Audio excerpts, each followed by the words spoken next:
Welcome to Joyfully Unstoppable, the podcast for women who are ready to succeed without the stress. Whether you are leading a team, a classroom, a boardroom, or your own big, beautiful life, I am so glad you found us. I'm your host, Becky Hamm, executive coach, speaker, and founder of Women Lead Well. Join me each week for straight talk, practical tips, and a dash of encouragement. Hello, friend. I hope you are having a great day. Oh, we are in the throes of summer. August is Augusting, but I love it. It's my birthday month, and so I love August. I hope you guys are having a great day. Today on the pod, we are going to talk about something that isn't covered very often, I think, in leadership development, but is critical. And I tell you, I have mentioned on this podcast many, many times the Women's Executive Leadership Lab. It is my membership program for directors, VPs, C-suite women, and I love it. It is so much fun. We do group coaching twice a month where all the women come together and they bring their challenges, whatever it is that they are dealing with at the moment, and we workshop those challenges. We share best practices. Everyone there is at a certain level of leadership, but I've got women from all different industries inside the membership. And so we have this phenomenal private space where women are able to be vulnerable about what they're dealing with at senior level, executive level leadership, and get the feedback and support from other women who know exactly what they're going through. And we have had many conversations inside the Women's Executive Leadership Lab about leading up. These members know how to lead teams. I spend time helping them optimize their leadership of their teams because there's still friction, there are points, there are areas where they can refine. Executive level leadership is different from more junior levels of leadership. And so helping them dial in on how to be effective executive level leaders is something we absolutely do within the program. But this challenge of leading up, especially when you're more senior, and leading up might mean managing someone at the C-suite level, managing board members. That is a more delicate, nuanced conversation. And that's what we're going to be talking about today. Because your boss or your board, whoever that might be, they control resources, they evaluate your performance, and they have the authority to accept or reject your ideas. They also rely on you to surface information that they can't see, identify risks, and help them make sound judgments. When I say lead up, that's what I'm talking about. And so today, I'm going to share 4 practices that will help you lead up so your boss or your leadership will understand your perspective, recognize the value of your judgment, and listen when you have something important to say. And now the first step is to understand your boss's priorities, what they are responsible for. And when I say boss, that could be board. That's just whoever is senior to you, right? However you are leading up in your context. Your boss evaluates your idea through a broader organizational lens. And so you may see the immediate impact on your team of whatever a decision might be. Your boss is also considering budget constraints, competing priorities, commitments to other departments, political realities, pressure from their senior leadership. And so before bringing an issue to your boss, you want to ask, what outcome is my boss responsible for, right? So what is my boss driving toward? How does this issue affect that outcome? What consequences extend beyond my team to the greater context? What information do I have that my boss might not have? And you want to get clear on that before you walk in the room, before you have the conversation. This is where a lot of people come in with good intentions, but they lose their power, right? They lose their influence. You might explain why something matters to you, but if you don't establish why it should matter to your boss or the organization, you can't be surprised when they don't react with the same urgency that you're feeling. And so an example of this might be if you say something like, my team is overwhelmed and we really need another employee. That could be 100% true. And your boss might sympathize with that. I've had plenty of employees come to me to say that they were understaffed and they need people. And I would agree. I just couldn't do anything about it, right? And I said to them, I can think of multiple times where I said, okay, you need to document for me the work you are unable to do at your current staffing and the impact that that's having on our strategic plan, our ability to achieve the objectives and goals in our strategic plan. And so that individual went. They kept the data. God bless them. They had done the work already. And they brought me the data to demonstrate how many clients were going unserved, not just underserved, but how many clients we were turning away because they did not have the bandwidth. And they showed me how they had done everything in their power to service those clients. So it's not just that they were sitting around twiddling their thumbs. They were working beyond 40-hour weeks already to reach a point where they were still having to turn away clients. And so you want to be specific, something like, our implementation backlog has grown to 6 weeks. That puts our 2 largest client renewals at risk. I recommend adding an implementation specialist this quarter. So you're identifying the impact of being understaffed. You're identifying the actual position that will help address that deficiency. Brilliant. Again, that doesn't mean your boss has the FTE to put toward it or the money to put toward a contractor. But the clearer that you can be in connecting your concern with your boss's priorities, the more likely you are to get leverage. And so when you do this, you are connecting your team's needs with an outcome that your boss is accountable for. And you're not doing that in a, hi, I'm making this your problem kind of a way. You don't want to do that. But you are communicating the significance of your situation in language that resonates with your boss. And you do absolutely always, every single time, want to do that. So that would be step 1. Step 2, bring a recommendation. Never, and you know this, but I'm going to say it again because we still do it. Never just drop a problem at your boss's feet. Always bring recommendations. Your boss has access to information that you don't, and that allows them to bring judgment in a way that you don't possess. And that's not your potential. That's not a limit of your ability. That is, you are sitting in a certain seat and the world looks one way to you, and they're sitting in a different seat and they've got a different perspective. That's all that means.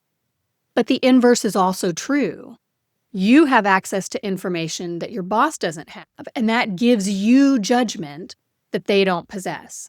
And your boss needs access to your judgment, not just the information that you've got. And so leaders sometimes will bring a problem, they'll bubble up a problem and provide all of the details, all of the information, trusting the boss's judgment to decide what should happen next. Well, 1, you are adding to your boss's cognitive load, which is never in your best interest. You want to reduce your boss's cognitive load. That is what serves you better. And 2, because your boss doesn't have your judgment, because they're not living where you live, and even if they've lived there in the past, they're not living there today, and things do change over time. And so leading up requires you to interpret the information you're communicating to your boss and form a clear, cogent point of view. And so before ever speaking to your boss, before surfacing the issue, whatever it might be, ask yourself, what do I think that we should be doing here? What is the strongest course of action? What are the different courses of action available to us, right? But what is the strongest one? What trade-offs does it create? What's the cost, long-term, short-term, where? What happens if we take no action? So if we just don't do nothing, right? And then when you do go to communicate whatever the situation is, you can state your recommendation clearly. Based on what we know now, I recommend XYZ. And if there are several viable options, present each one briefly so your boss doesn't feel like you're forcing something on them, and then identify the one that you support. You can say something like, we've got 3 workable options, blah, blah, and blah. I recommend the second because it protects our deadline, creates the least disruption to clients, whatever it might be. That recommendation gives your boss something concrete to evaluate. It also demonstrates that you're thinking beyond the boundaries of your own role, and by providing multiple options, that you're not just trying to motivate them, strong-arm them into a particular outcome that serves you best by explaining why you would pick one outcome or one option over the others. You're showing your receipts. You're showing your reasoning as to why one is better than the other. And your boss might question, and that's great. Don't ever get defensive if your boss is questioning why you recommended something. They're trying to process it themselves, and so they are going to push back and probe and ask from angles or perspectives to make sure that whatever decision they ultimately make sits right with them, right? Just because it sits right with you, it doesn't mean it's going to sit right with them. Them asking those pushback questions, that is not necessarily pushback. That is just them kind of like pulling the pieces apart. So when they say, we're going to do X, they have the confidence they need to make that call. But the bottom line is this. You want to do all of that thinking before you walk into the office and ask your boss to make the decision. And in order to do that more effectively, step 3, you want to make your thinking as easy to follow as possible. You can have a great idea. You can have a fantastic recommendation, but you can also bury it in how you present it. And this, it doesn't matter how senior you are. It doesn't matter how smart you are. Frankly, smarter people might be more prone to this. This is not a, show the boss how you built the plane situation. I have said you want to explain why you are recommending a certain thing, and you do. You want to give the reasoning and the logic, but you don't want to tell them every step of the process of how you came to the conclusion. They don't need to watch a show about knitting. They need to make a decision.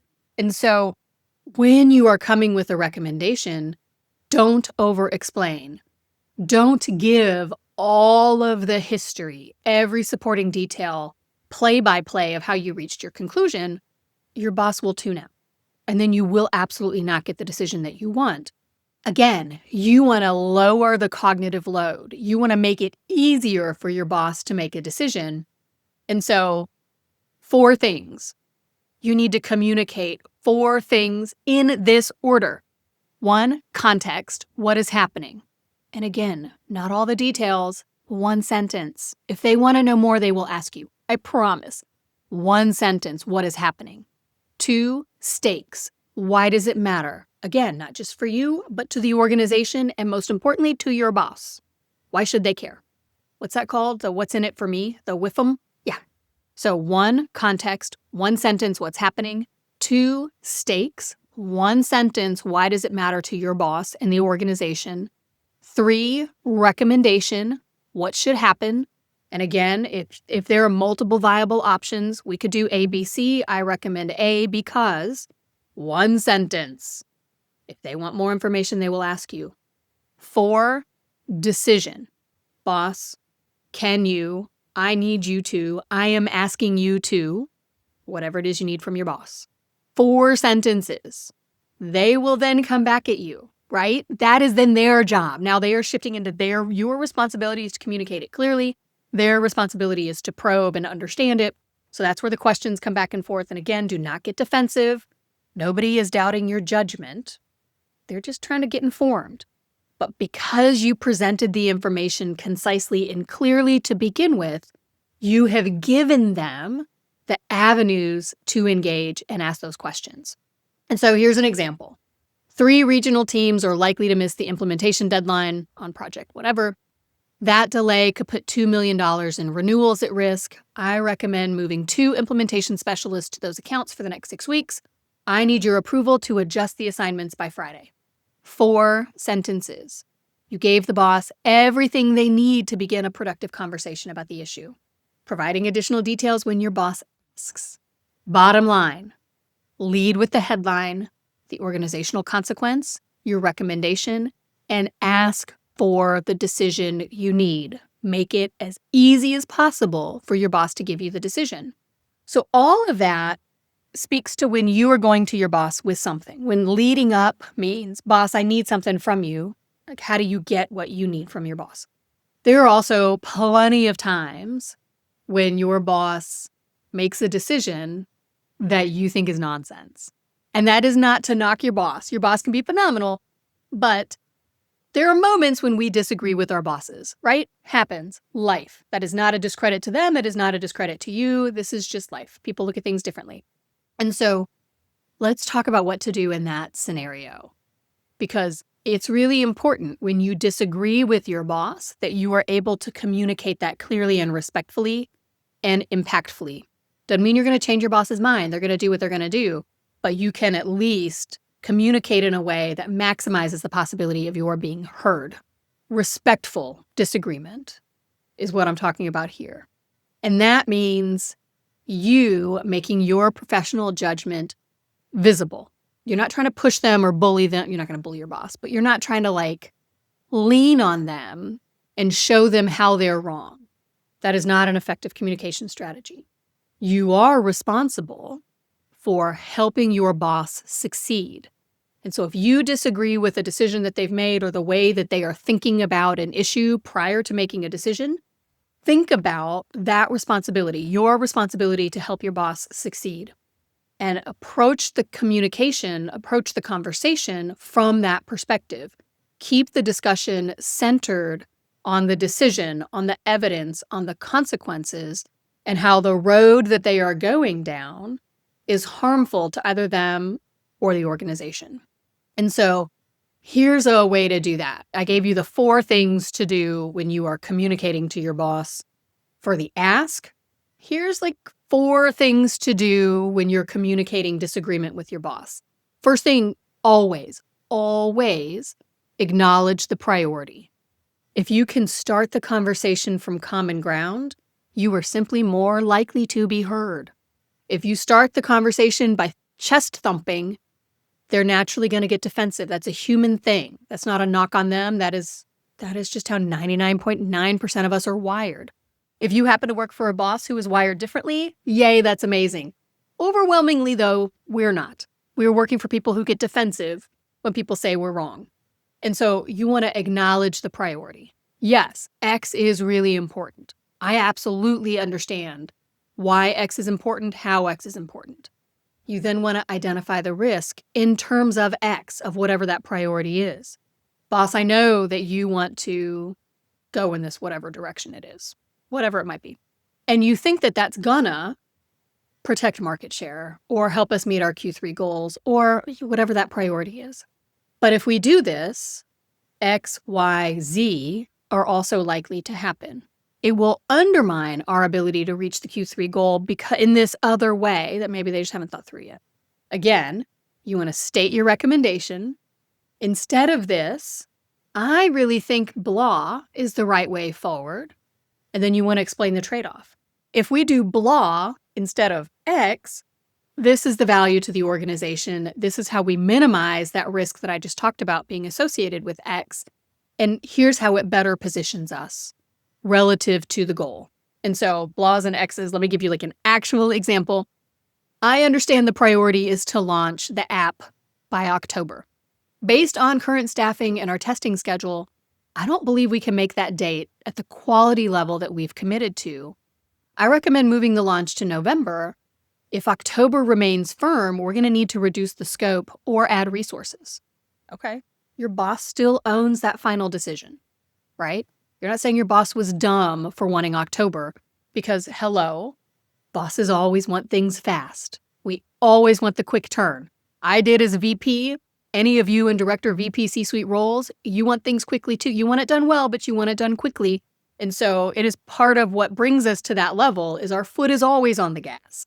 And so the team has to come to us to say, we're going to crash. The speed isn't safe, right? We can't deliver the results. Your responsibility when you're going to your boss to say, hey, we can't deliver the results, is simply to make sure they understand all the relevant information and the likely consequences. Your boss can still tell you to go and make October happen. And you then come back and say, okay, boss, to make October happen, this is what is required, right? This is what I need in order to give you October. And this is the other stuff that's not going to happen because I'm focused on October. You make it crystal clear for them. And if they still say October, then okay, then they've made that decision. But you presented your disagreement in a way that was not personal. It wasn't confrontational. It simply informed the decision-making by making the trade-offs and the risk and the cost crystal clear. And you can, at that point, boss says, no, I still want October, after you have laid out, this is what we won't be able to do. This is the additional resources we need. You can then, yes, still October. Okay, great. What risk do you want me to monitor most closely? You're respecting the decision and you are communicating the cost. Strong leaders can disagree clearly, support the final decision, and continue protecting organizational interests. That is how you lead up. And I would encourage you in the strongest possible terms not to evaluate your success or failure in terms of leading up with whether your boss ultimately changes their mind about whatever it is you disagree with.